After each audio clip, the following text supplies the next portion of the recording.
Magandang araw po, mga kaibigan. Welcome po sa Khalil TV. Atin pong tunghayan ang aking kwento na pinamagatang, Give Me a Second Chance. Pero kung bago ka pa lang sa aking channel, paki-like po ng aking video, paki-click po ng subscribe button gayon din ang bell icon para lagi kayong updated sa mga paparating ko pang uploads.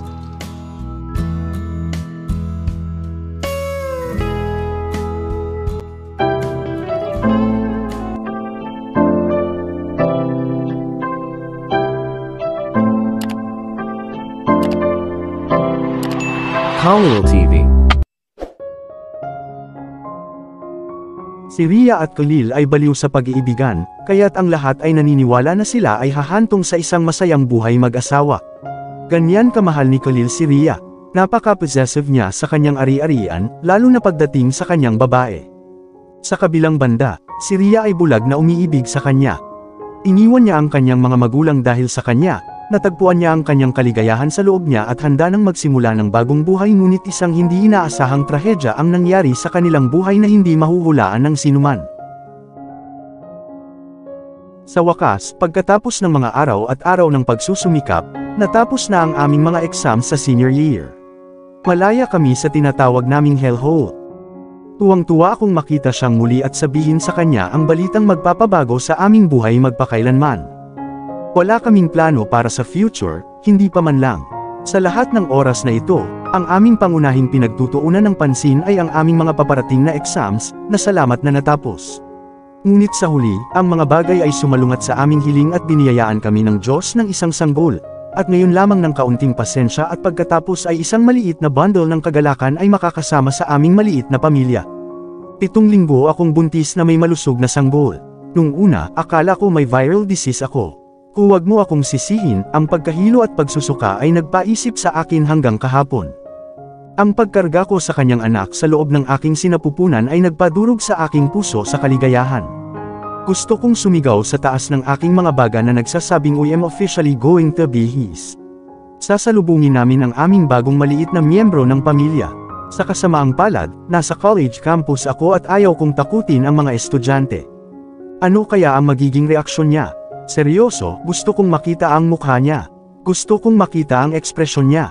Gusto ko siyang pagtawanan kapag nakatayo siya na nakabuka ang bibig, hindi makapaniwala kung totoo ba ang narinig niya o ang kanyang mga tenga ay nagtataksil sa kanyang imahinasyon. Siguro kukuha ako ng video at itago ito bilang isang alaala upang bunitain sa hinaharap. O baka naman ipapakita ko ang reaksyon niya sa baby ko kapag lumaki na siya. At kung tatayo pa rin siyang parang estatwa, kukurutin ko ang pisngi niya na oo, totoo. Pagkakaroon tayo ng sariling pamilya. Gusto kong tamasahin ang lahat ng mga sandali, kapag siya ay lumapit at niyakap ako ng mahigpit sa kanyang mga bisig at sasabihin na siya ay labis na nasisiyahan sa pagkakaroon ng sanggol na ito. Ano ang gagawin niya kapag nakalabas na siya sa spell kingdom niya? Hinahaplos niya ang kanyang mga daliri sa aking pisngi habang pinupunasan niya ang aking mga luha gamit ang kanyang hinlalaki at binibigyan ako ng isang nakakatiyak na ngiti na nagsasabing, magiging maayos ang lahat at nandito ako para sa iyo anuman ang mangyari. Paano kung hindi siya matutuwa sa balita? Tanong ulit ng konsensya ko. Yan ang tanong na tumatakbo sa isip ko simula kahapon. Hindi. Nasa cloud 9 siya nang ihayag ni Rachel, na kanyang kapatid, ang kanyang pagbubuntis. Tinalakay niya kung paano niya aalagaan ang sanggol at kung paano niya ito ay spoil. Sinabi sa amin ni Rachel kahapon pagkatapos kumpirmahin ang kasarian mula sa doktor na magiging lalaki ito para sa kanya. Don't worry sweetheart, si dad na ang bahala sa'yo. Sabi ko sa Little Peanut habang hinihimas ang tiyan ko ng buong pagmamahal. Naging sobrang attached ako sa sanggol na ito sa loob ng isang gabi. Ang sanggol ay ginawa sa aming pagmamahalan. Kahit na nalulunod ako sa dagat ng aking malalim na pag-iisip, hindi ko pinalampas na panuurin ang aking lalaki na naglalakad patungo sa parking area habang sumisipol at umiikot ang mga susi ng kotse sa kanyang hintuturo. Walang alinlangan, gagawin niya ang pinaka-sexing daddy kailanman. Napangiti ako at pinagmasdan ang kagwapuhan ng aking asawa. He looked dashing, nakasuot ng puting t-shirt at itim na jeans.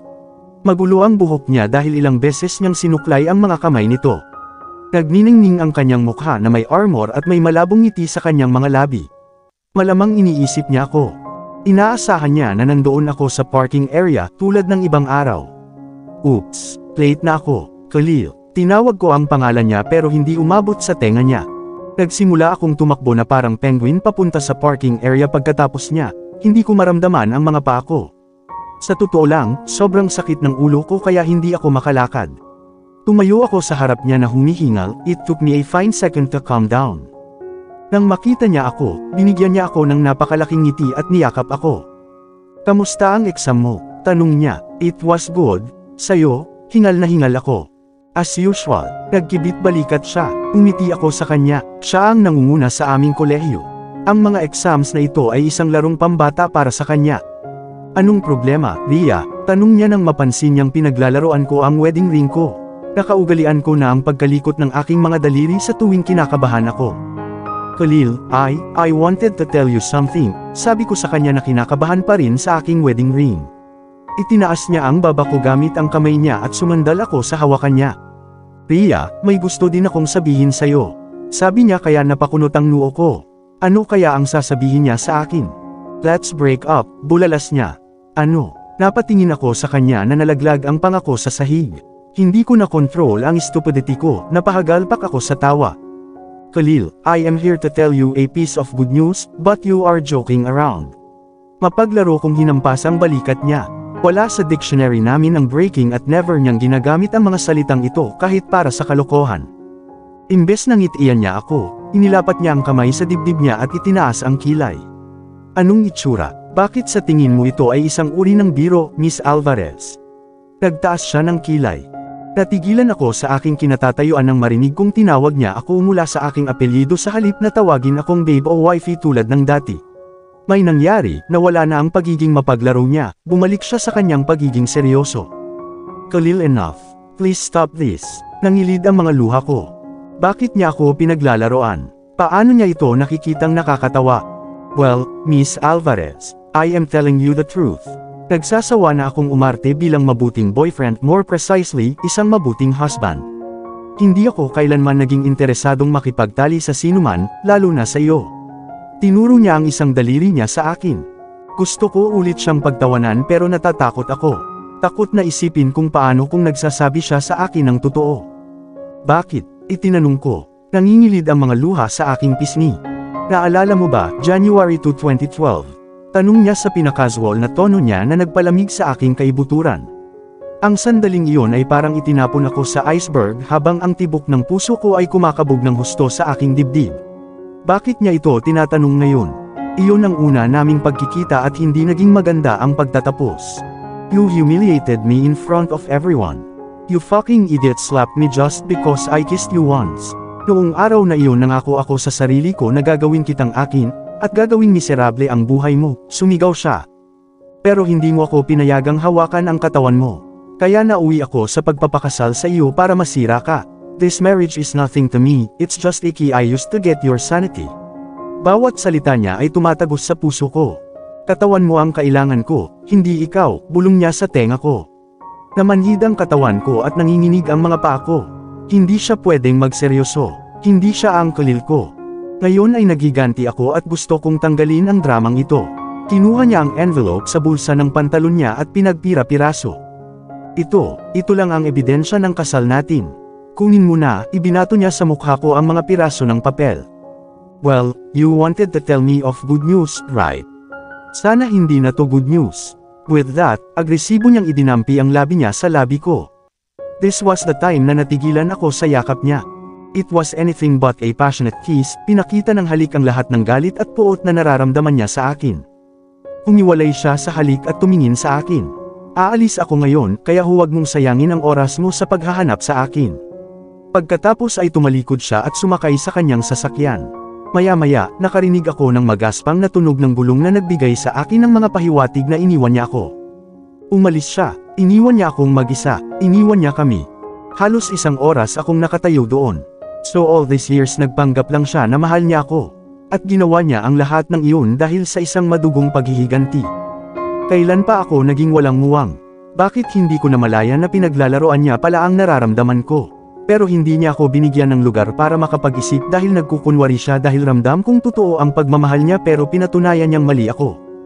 Iniwan ko ang mga magulang ko dahil sa kanya, masyado akong nagtiwala sa kanya at ngayon ay nahihiya ako sa pagiging newspaper. Ang kanyang ginamit na papel. Ayaw tanggapin ng puso ko ang katotohanang umalis siya. Lahat ng matamis na alaala namin ay nagsimulang sumakit sa ulo ko. I doubt if it will still be a sweet memory after what he did to me. Lalong lumala ang kabog sa aking ulo na pakiramdam ko ay sasabog ito anumang oras. At hindi nagtagal, may nakita akong mga itim na tuldok sa paligid ko. The next thing I know, I black out thinking of the baby and me. Baby ko, hindi niya karapat-dapat na malaman ang tungkol sa pagbubuntis ko. Makalipas ang 4 na taon, Miss Alvarez, you have been selected as a project manager at the Global Institute of Technology at NYU. They are providing a good salary. So, what do you say? Are you going to accept this offer or decline it as you have before? Tanong sakin ng boss ko. Siya ay isang lalaki sa kanyang mid-50s at para sa akin ay parang ama. Nang matagpuan ako ng kanyang anak na nakahiga sa kalsada at walang malay, dinala niya ako sa ospital at pinilit ng daddy niya na pumunta ako sa bahay nila at itinuring niya akong anak hanggang ngayon. Inalok pa niya ako ng trabaho sa kumpanya niya. Hindi ako magiging maswerteng makahanap ng ganitong pamilya, kahit na nawala ang lahat ng mayroon ako. Mayroon siyang 3 anak, lahat sila ay mas matanda sa akin. Nagiging overprotective sila sa akin ni Sweetie. Napaka-professional ni Mr. Smith pagdating sa kanyang trabaho. Kung tutuusin, siya ang CEO dito at may-ari siya ng 3 malalaking kumpanya bukod sa isang ito. Ang kanyang mga anak na lalaki ay matagumpay na nagpapatakbo ng mga kumpanya, tulad ng kung ano ang nais niya. Siya ay labis na ipinagmamalaki sa kanyang mga anak at nais niyang makita akong tumayo sa sarili kong mga paa at ipagmalaki siya. I don't know, Mr. Smith. Wala akong kakilala doon, humagulgol ako. Wala akong lakas ng loob na makipagkilala sa mga bagong tao.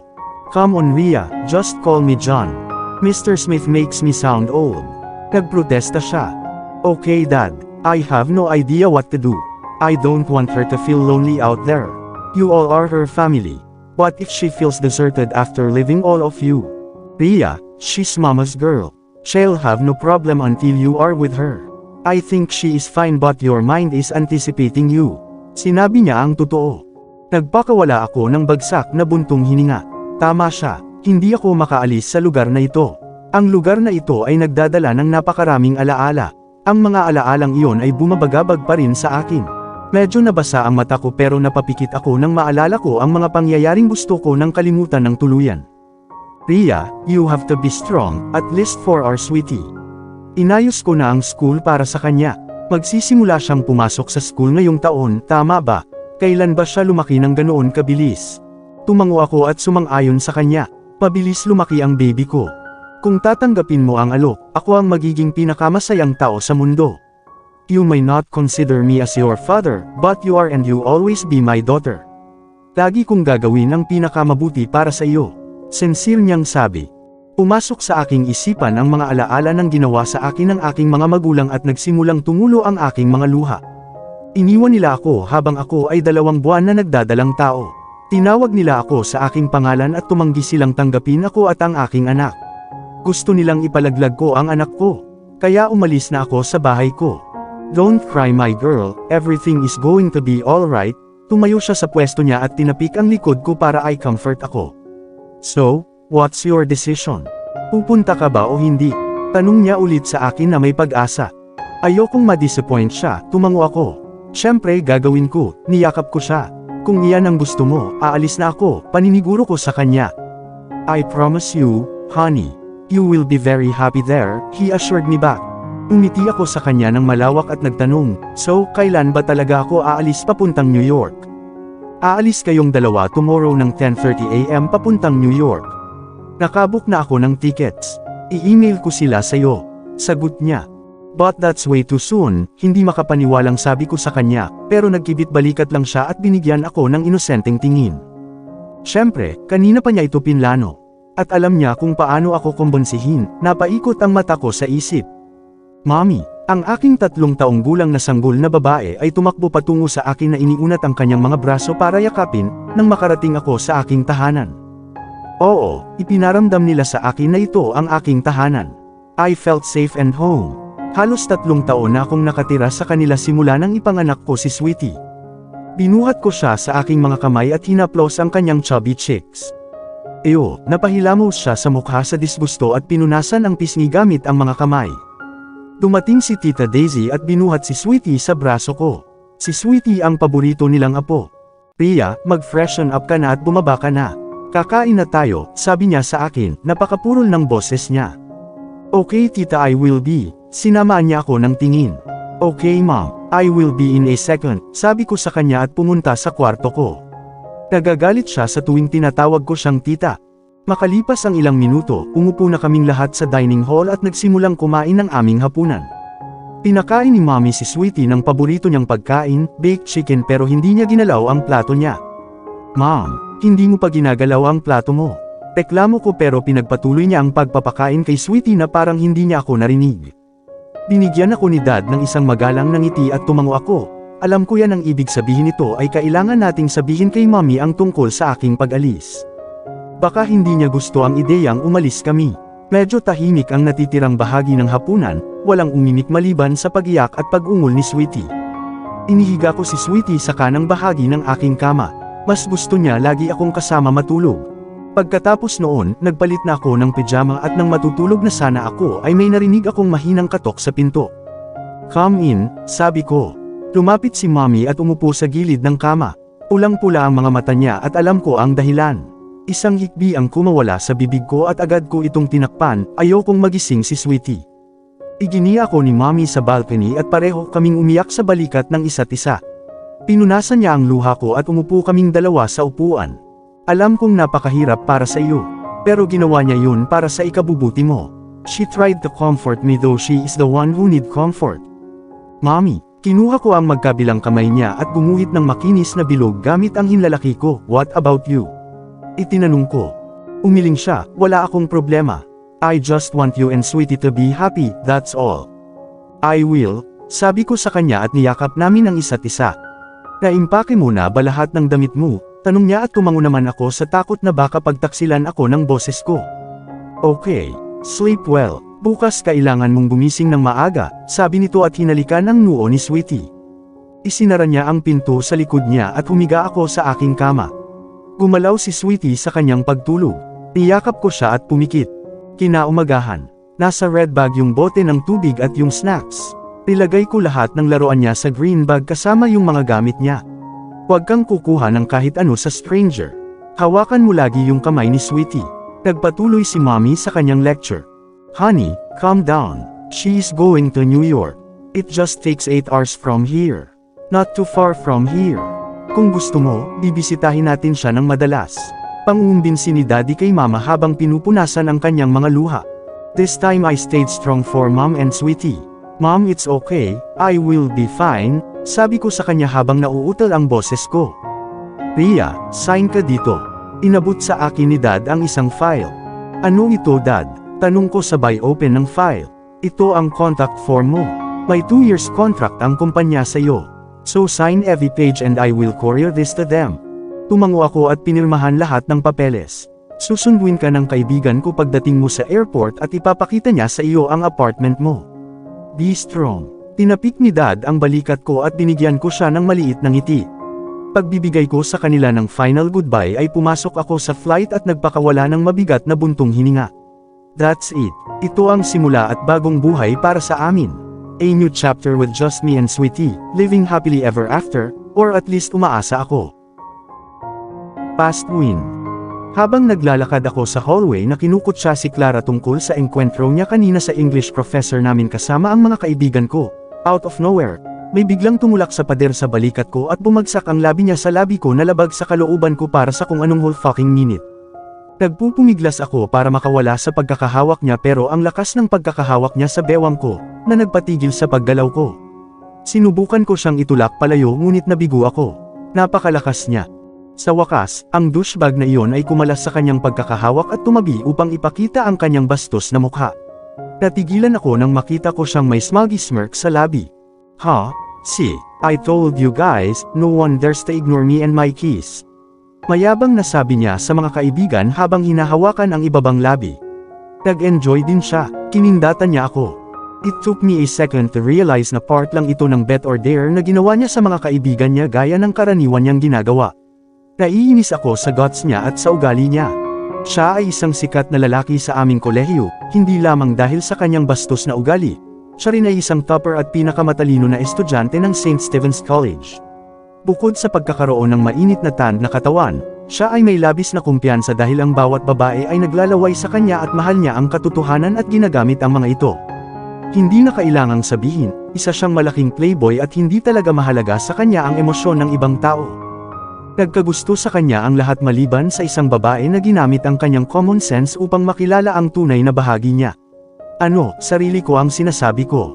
Kung may utak sa bungo ang mga babaeng iyon, hindi sila mahuhulog sa kanya. Hindi pa siya nagkaroon ng seryosong relasyon noon at sa tingin ko ay mananatili rin ito sa hinaharap. Palagi siyang nakikipag-date sa iba't ibang uri ng mga babae at iniiwan ang mga ito sa loob ng isang linggo kapag naiinip siya sa kanila. Gumagamit siya ng mga babae tulad ng papel at itinatapon ang mga ito pagkatapos gamitin. Wala siyang feelings. Para sa kanya, ang mga babae ay parang laruan na magpapainit sa kanyang higaan anumang oras. Khalil Anderson. Sinigaw ko ang pangalan niya ng malakas. Gusto kong bunutin ang buhok niya gamit ang hubad kong mga kamay at punasan ang ngisi niya sa magandang mukha niya. Lumagpas na siya sa limitasyon niya ngayon at I won't tolerate bullshit. Yes baby, bumaba ang tingin niya sa akin. Sa oras na iyon ay isinumpa ko ang aking sarili dahil sa pagiging 5'4". Hindi nakakatulong sa akin ang maikling tangkad ko, habang nakatayo siya sa harap ko na 6'3" ang taas. Pakiramdam ko napakaliit ko sa harap niya. I felt the sudden urge to shake his ball and castrate him, pero naawa ako sa kanya at sa halip, brutal kong sinampal ang pisngi niya. Umalangaw ang sampal sa hallway na nakakuha ng atensyon ng lahat at lahat ng mata ay mabilis na napalingon sa direksyon namin. Tuluyan na siyang nawala ng malay ngunit hindi na bigong pumutok sa akin ng matalim na titig. Don't dare to call me baby with that fucking little mouth of yours, dinuraan ko siya. Kontento na ako sa mga kilos ko ay nilampasan ko siya nang hindi pinansin ang nakamamatay na titig niya sa akin. Beep, beep, beep, beep. Tumunog ang alarm ng phone ko. Inilabas ko ang phone ko sa purse ko at mabilis na pinatay ang alarm para hindi magising si Sweetie. Katulad ko lang siya pagdating sa pagtulog. Pareho kaming natutulog na parang tamad. Oras na, bababa na kami. Gising na ang lahat ng pasahero. Sa tingin ko ako lang ang nag-iisang tao sa buong eroplano na nakatulog. Binuhat ko si Sweetie na natutulog pa sa upuan niya at ipinatong ko siya sa balikat bago isa-isang kinuha ang bagahe ko. Habang sinusubukan kong kumuha ng isa pang bag, may nag-alok ng kanilang mga kamay upang tulungan ako na malugod kong tinanggap. Katulad ko siya sa edad, siguro 24 or 25. May ginger red ang buhok niya na agad akong naakit. I gave her a polite smile at sabay kaming lumabas ng airport. I have to go, hinihintay na ako ng boyfriend ko. Kumaway siya sa isang tao at naglakad patungo sa kanya na hindi man lang ako binibigyan ng pagkakataong tanungin ang kanyang pangalan o pasalamatan siya ng maayos sa kanyang kabutihang loob. Napatingin ako sa direksyon kung saan siya naglalakad pero bago pa man ako makakuha ng pagkakataong makita siya, isang boses ang humarang sa akin. Miss Alvarez. Tumingon ako at nakita ko ang isang middle-aged na lalaki na nakatayo doon na may hawak na board sa kamay, na may nakasulat na Ria Alvarez, aka me. Hello, Mr. Natigilan ako nang hindi ko alam ang pangalan niya. Tawagin mo akong William. Umiti siya sa aking pagkataranta at inilahad ang kanyang kamay para makipagkamay. Hello, William. Ikinagagalak kitang makilala. Bati ko sa kanya at nakipagkamay sa kanyang nakalahad ng ngiti. Shall we proceed? Tanong niya at tumango naman ako bilang permission. Binuhat niya ang mga bagahe ko na hindi pinansin ang mga protesta ko at inilagay sa trunk ng sasakyan niya. Pinagbuksan pa niya ako ng pinto, mahinang bulong ko na thank you bago umupo sa loob ng sasakyan. Maingat kong inilagay si Sweetie, na natutulog pa rin sa lahat ng ito, sa aking kendungan at nasiyahan sa tanawin ng New York City. Mommy, ang ganda, isang maliit na boses ang nagsalita na nagpatigil sa aking pag-iisip. Sweetie gising ka na, bulalas ko at hinalikan siya sa pisngi. Kinusot niya ang kanyang mga mata para mawala ang antok. Siya ay ganap na gising ngayon. Pareho naming ninanamnam ang abalang lungsod at hindi ko napansin na ipinarada ni William ang kotse sa harap ng isang malaking gusali na inaakala kong apartment block namin. Napakalaki nito. Sa tingin ko ang gusaling ito ay may hindi bababa sa 40 hanggang 50 palapag. Pareho kaming bumaba ng sasakyan. Tinapos ni William ang lahat ng formalidad at iniabot sa akin ang susi ng apartment. I have to go, Miss Alvarez. Paumanhin niya. Magalang akong nagpasalamat sa kanyang mabait na tulong bago siya naglakad palayo patungo sa parking lot. Pinindot ko ang button at 12 sabay pasok sa elevator at matyagang naghintay na bumukas ang mga pinto. Wow! Ang ganda naman. Napasigaw si Sweetie sa realidad. Mami, dito ba tayo titira? I like this place very much. Tumalon-talon siya habang hawak ang paborito niyang soft toy na honeybee. Yes, baby, this is our new home. Dito na tayo titira simula ngayon. Hinalikan ko siya sa labi at ibinalik niya yon. Ma'am, magkakaroon ba ako ng mga bagong kaibigan dito? Tanong niya sa fear of rejection and isolation. Of course baby, magkakaroon ka ng maraming mabuting kaibigan. Pagkatapos ng lahat, magsisimula kang pumunta sa iyong school tomorrow. Marami kang makakausap na kaibigan doon. Siniguro ko sa kanya. Umiti siya sa akin at kumaripas ng takbo para tuklasin ang buong bahay. Masyadong malaki ang apartment na ito para sa aming dalawa. I felt exhausted the moment na dinala ko lahat ng bagahe sa kwarto. Thank God I met that kind girl at the airport, kung hindi ay hindi ko na alam ang gagawin ko. Bless her. Shit. Hindi ko man lang hiningi ang number niya. Sa ngayon, napakabihirang makakita ng mabubuting tao sa masamang mundong ito. Napa-facepalm ako sa isip. Inabot ako ng 5 oras para ayusin ang lahat ng gamit sa kani-kanilang pwesto, lalo na ang mga matutulis na bagay na dapat itago sa paningin ni Sweetie. Naalala ko pa yung isang beses na aksidente niyang nasugatan ang daliri niya gamit ang kutsilyo habang naghihiwa ako ng gulay. Sinubukan niya akong kopyahin ang paghiwa ng sibuyas, ngunit sa halip ay hiniwa niya ang kanyang daliri. Kinagabihan, binasahan ko si Sweetie ng isang bedtime story. Nagsimulang bumagsak ang kanyang mga talukap at hindi nagtagal ay napadpad siya sa kanyang dreamland. Isang pagod na buntong hininga ang pinakawalan ko. Magsisimulang pumasok sa school ang aking anak tomorrow. Pakiramdam ko hanggang kahapon ay sinusubukan niyang matutong maglakad ng mabagal at patuloy na nadadapa sa kanyang maliliit na paa. Mabilis na lumipas ang oras. Hinalikan ko ang noo ni Sweetie at niyakap siya habang unti-unti akong inaabot ng antok. At dito na po, nagtatapos ang part 1 ng ating kwento. Sabay-sabay po nating abangan ang susunod na kabanata. Paki-support rin po ng mga kwentong pag-ibig ni Deborah Stories at Lucas Khalil TV, ang aming munting channel. Maraming salamat po. God bless and stay safe.